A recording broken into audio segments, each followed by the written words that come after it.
सारे व्यूअर्स को मेरा नमस्कार। मैं डॉक्टर हरमोहन, मैं heritage institute of medical sciences वधवर वाराणसी में कंसल्टेंट न्यूरोफिजिशियन के तौर पे काम करता हूँ।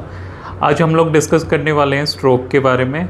स्ट्रोक को कैसे पहचानेंगे, मैं सबसे ज़रूरी चीज़ आपको बताना चाहूँगा फास्ट, जो एक्रोनिम है FAST।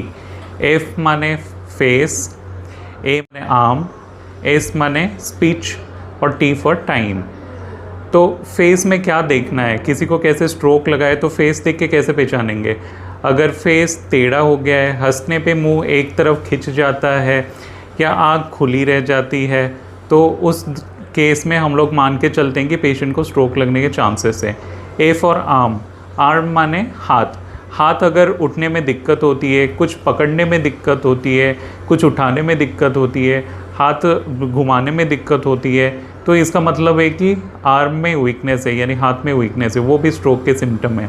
एस फॉर स्पीच, अगर किसी पेशेंट को अचानक से बोलने में दिक्कत आ रही है, जुबान लड़खड़ा रहा है, बोलने में अटक अटक के बोल रहा है या बिल्कुल बोल ही नहीं पा रहा है, तो उस केस में भी पेशेंट को स्ट्रोक हो सकता है। टी फॉर टाइम, टाइम का मतलब है टाइम बहुत कीमती होता है।